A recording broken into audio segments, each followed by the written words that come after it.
चलिए बेटा इस सवाल को हम लोग हल करने वाले हैं। 3 सवाल हम लोग हल करेंगे, ठीक है। और जैसे करते हैं डेली से करेंगे। चलिए देखिए ध्यान, सभी ध्यान देंगे, एकदम लिखेंगे नहीं, बिल्कुल यहाँ पे कंसंट्रेट करेंगे। गणित में अगर समझ पक्की हो गई तो सब कुछ पक्का हो गया, क्योंकि ये तर्क का विषय है, ठीक है। तर्क समझते हो ना?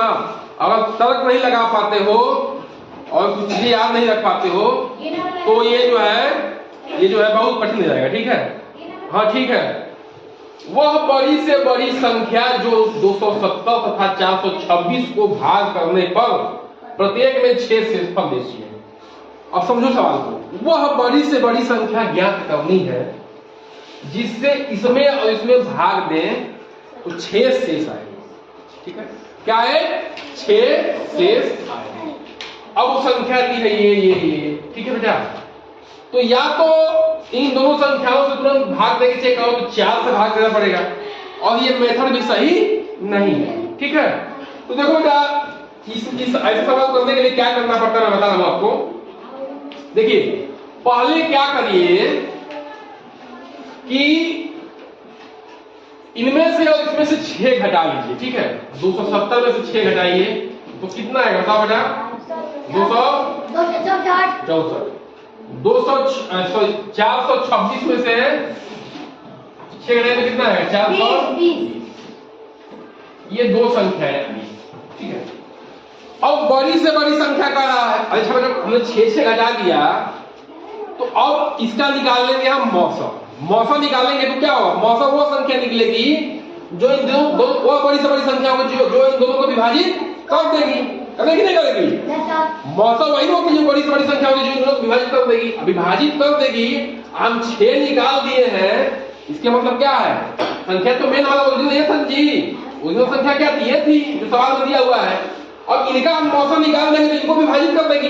ये 6 है जो हम बाहर निकाले हैं। इसके मतलब कि अगर उस संख्या से इनमें भाग देंगे तो हमें 6 शेष मिलेगा। बात को फिर समझो। हमने इसमें से 6 निकाल दिया, ये संख्या आई। इसमें से 6 निकाल दिया, ये संख्या आई। अब इनका हम निकालेंगे मौसम क्या है? वह बड़ी से बड़ी संख्या है जो इनको विभाजित कर देगी। तो जब इनको विभाजित कर देगी तो इनमें अगर उसी संख्या से इसमें भाग देंगे तो जो 6 निकाले हैं वो 6 क्या होगा? शेष बचेगा। बात समझ रहे हो? तो इनका क्या निकाल दे रहे हैं हम? मौसम निकाल दे रहे हैं। तो देखो बेटा मौसम निकालने का तरीका क्या है? 264 भाग में से निकाल दे रहे हैं, ये 420 है ना। एक बार जाएगा जी, एक बार जाएगा। 2 बार करेंगे तो 400 कुछ जाएगा, एक बार जाएगा। 264 10 में से 4 गया 6, ये 1 बचा। 11 में से 6 गया 5, 3 में से 2 गया 2। अब फिर क्या करेंगे? 264 में करेंगे, कितनी बार जाएगा? ये एक ही बार जाएगा। 2 बार करेंगे तो क्या जाएगा? 200 और 300 सभी हो जाएगा एक बार। तो 156, 14 100 गया 8, 5 गया 0, ये 1। अब ये कितनी बच जाएगा? अब ये इसे 108 से भाग देंगे 156 में, एक ही बच जाएगा। दूसरा का अधिक हो जाएगा। 16 में से 8 गया 8, ये 4, ये 0। फिर हटा नहीं, तो जब तक कटेगा नहीं तब तक भाग देते जाएगा। अभी 48 से भाग रहे हैं किसमें? 108 में। कितनी बच जाएगा? 2 बच जाएगा। 2 8 16 का 6, जो का 6 9, कितना जाएगा? 8 में 8 गया 2, 10 में 9 गया 1। अब 12 भाग देंगे किसमें? कटा नहीं तो फिर भाग देंगे 48 में। बचाओ 48, ये करेंगे। इसको हम पूरा विधि से निकाल सकते थे। अब मौसा क्या आ गया? 12। मौसा आ गया 12 क्या बेटा? वह बड़ी से बड़ी संख्या है जो इन संख्याओं को विभाजित कर देगी, और इन संख्याओं को भाग देंगे 12 से तो उसमें 6 हम घटाए हैं तो 6 शेषफल आएगा। बात समझ में आएगी? समझ में? तो जब भी कभी सवाल में आपसे कहे कि इतना शेषफल बचता है, वो बड़ी से बड़ी संख्या क्या कीजिए जिससे इनमें भाग देने पर इतना शेषफल बचे तो पहले शेषफल को घटा लो। क्या करो? घटा लो। और जो संख्या आ रही है उसका मौसा निकाल दो। तो इससे उसी संख्या को इसको तो विभाजित कर देगी, ये मौसा इसको विभाजित कर देगा, लेकिन इन संख्याओं में भाग देंगे तो ये शेषफल आएगा क्योंकि इसको हम घटाए हैं। ठीक है बेटा, ये है करने का तरीका। उत्तर वाला क्या हो जाएगा? अगला सवाल कहते हैं वह संख्या कौन सी है जो 4, 8 और 6 तीनों का गुणज है। देखिए बेटा, अब ध्यान समझिए, जो लौसा होता है वह छोटी से छोटी संख्या होती है जो दीर्घ संख्याओं से विभाजित होती है। ठीक है, अच्छा वो लौसा है, वो छोटी से छोटी संख्या है, लेकिन ध्यान रखना उस लौसा को जितनी बार मल्टीप्लाई करेंगे 1 से 2 से 3 से 4 से 5 से 6 से 8 से 10 से जो भी संख्या प्राप्त होगी वो भी इन संख्याओं से विभाजित होगी। जैसे मैं करके दिखा, देखिए ये 4 है, 4, 8 और 6, इसका हम लोग क्या निकाल रहे हैं? लौसा। 2 से भाग दिया तो 2 निका 4, 2 चौका 8, 2 तिहाई 6, 2 से भाग दिया 2 का 2, 2 निका 4, 3, 2 3 से दिया 1, 1, 3 है ना जी, फिर 3 से भाग दिया 2 निका 4, 2 निका 8 निका 24, 24 क्या आ गया बेटा? इसका लौसा आ गया, लघुत्तम समापवर्त पे आ गया। ठीक है ना, एलसीएम आ गया।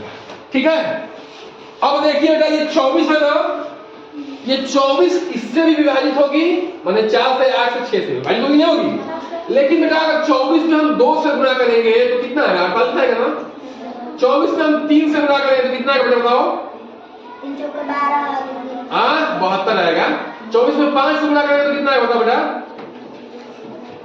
3 चौका 12, 3 6, 5 चौका 20, 10 का 20, हाँ 10 का 20, 5 चौका 12, 120 ना, सही चला जी। हाँ ठीक है, 500, ये 4 पीछे छूट गया। ठीक है, अब देखो कहने का मतलब बेटा कि देखो ये तो संख्या 4, 8, 6 से विभाजित हो रही है, ठीक है, लेकिन इसका गुणज 2 से 3 से 4 से 5 से 6 से 10 से 1 लाख से जिससे भी गुणा करोगे जो ये उत्तर आएगा, ये संख्याएं भी 4, 8 और 6 से विभाजित होंगी।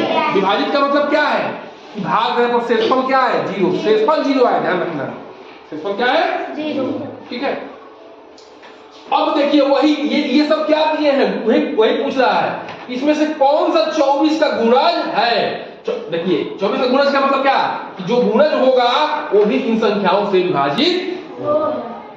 अब आपको खोजना है। देखिए बेटा मैं अब तरीका क्या है, अब मैं एक एक को भाग देके चेक करूं 24 से, ठीक है, तब तो पकड़ाएगा।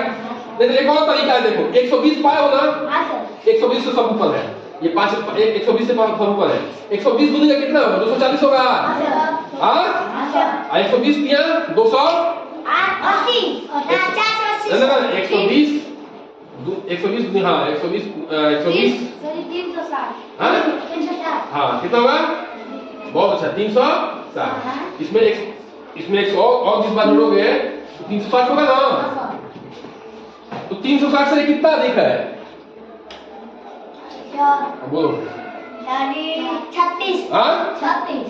36 से ना अधिक है, ये नहीं कटेगा। ठीक है ना, कटेगा जी? नहीं कटेगा, तो ये तो कैंसिल हो गया।